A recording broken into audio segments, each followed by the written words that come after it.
mean, President Trump throws out some ideas that seem very wild.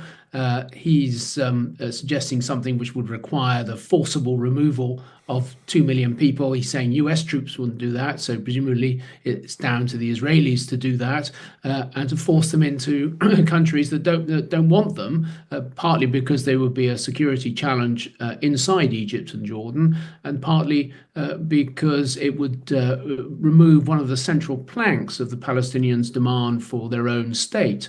So I don't think his idea is workable. I don't think it will really be followed up. We've been reporting, and as we were discussing with the former Jordanian Prime Minister, Donald Trump is meeting King Abdullah this week as he continues with his plans for Gaza, which would involve removing 2 million people living there.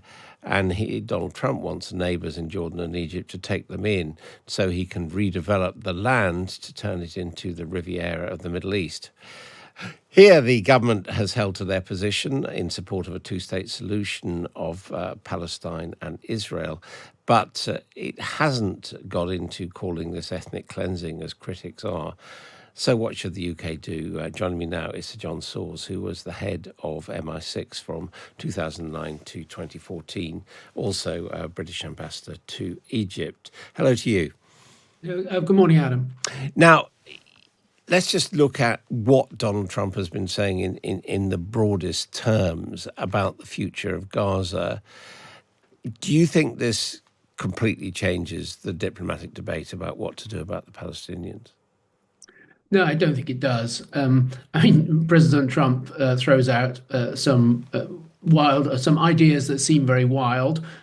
He's suggesting something which would require the forcible removal of 2 million people. He's saying US troops wouldn't do that, so presumably it's down to the Israelis to do that and to force them into countries that don't want them, partly because they would be a security challenge inside Egypt and Jordan, and partly because it would remove one of the central planks of the Palestinians' demand for their own state. So I don't think his idea is workable. I don't think it will really be followed up. Even the Israeli Prime Minister was a bit embarrassed when it was announced at the press conference. He said it's worth paying attention to, which is a bit of damning by faint praise. But what President Trump has done, as so often with his wild ideas like on Greenland and Panama Canal and so on, is there's a nugget of a real issue in here. And the trouble in Gaza is you've got 2 million people living in a place that's been reduced to rubble. And the Israelis don't have a plan for it. The Arabs don't have a plan for it. The United Nations doesn't have a plan for it. And Donald Trump's come up with a completely unworkable plan, but at least it's something. And you can't defeat something with nothing. So I think there's an opportunity here now for others to come forward with their plans as to how to stabilize Gaza, ensure it's not under Hamas's control, start the process of reconstruction, and enable the 2 million inhabitants of Gaza to have the semblance of a reasonable life. But it does seem to me that what he's saying, in his position as the US president, has effectively put an end to the idea of a two-state solution, which, with various degrees of enthusiasm, the international community has been trying for decades. He's now, gone along with the Israeli extremists and basically said, there doesn't need to be a Palestinian state. Well, as you say, Adam, we in the UK and Europeans and the Americans have supported a two-state solution for the last 40 years or so. The high point of getting close to it was during the 1990s, the Oslo Accords, but that was seen off by the assassination of Yitzhak Rabin.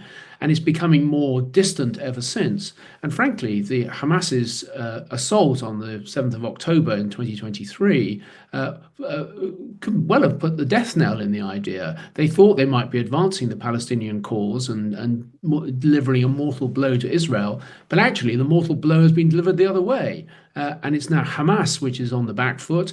Likewise Hezbollah, likewise the Iranians, their state sponsor. And the idea of a two-state solution does feel further away than ever before. But that doesn't justify a plan which would forcibly remove 2 million citizens from their home.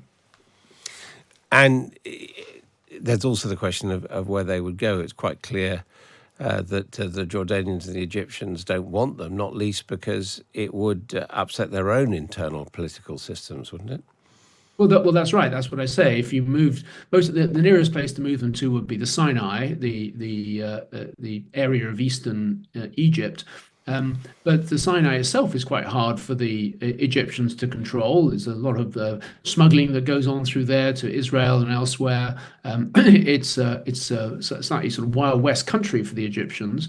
And to add into that mix 2 million Palestinian refugees with no obvious place for them to settle, I think it would be hugely destabilizing for Egypt. And of course, Hamas is the sort of Palestinian branch of the Muslim Brotherhood, and the Egyptians have spent many years in tension. The Egyptian regime has spent many years in tension with the Muslim Brotherhood.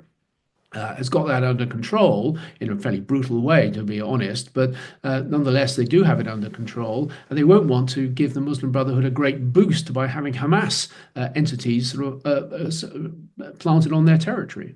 How do you think we should respond and America's other allies should respond when we have this very dominant country basically behaving contemptuously towards the international order or international consensus? I mean, should we be prepared to, make an issue of it, to call out Donald Trump?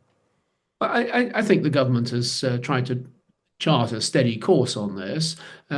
As I say, there's quite often a real issue underlying Trump's wacky ideas. For example, on Greenland, obviously it would be completely unacceptable to Europeans for the Americans to invade Greenland. Mind you, they're already there with several thousand troops and several military bases.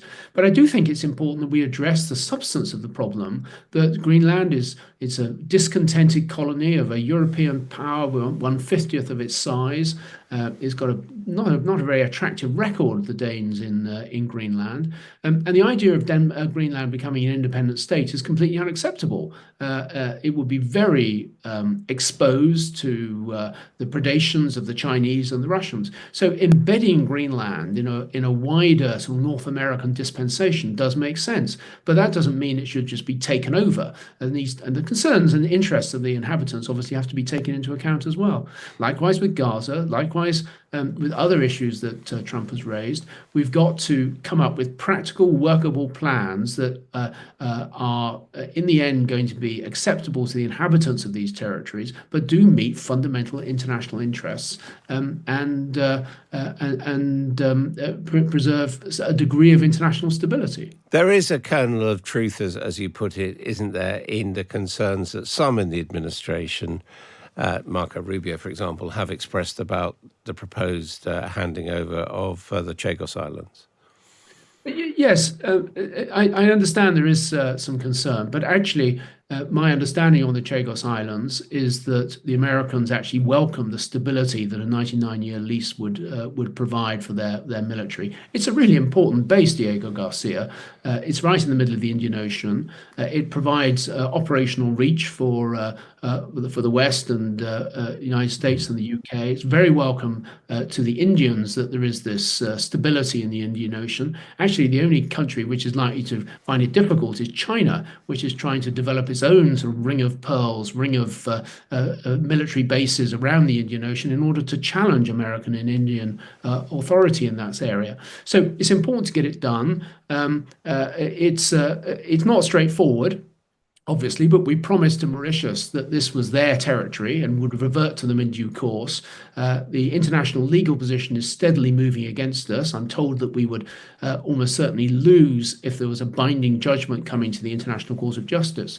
So it's right to try and sort this out now and get a stable outcome, which is in American interests, and I think that's what the deal does. But against that, the opposition in this country are now opposed to the deal. There are certainly voices in the State Department which oppose it.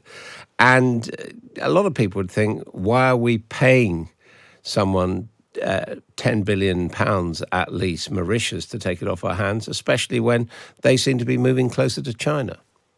Well, I don't think Mauritius is moving closer to China. It's very much an ally and friend of India, which of course is a deep rival of China. I think on the the question of why we should pay for it. If your ownership of a territory runs out and you have to lease it, we have to pay a certain amount for the leasehold, and the very large sums of money are spread over 99 years. Now, exactly how they're spread over that period, I'm not entirely sure, but it's not as if we're going to pay up front in the next 2 or 3 years that amount. And as for Conservative opposition, well, this negotiation was started by under Liz Truss's government.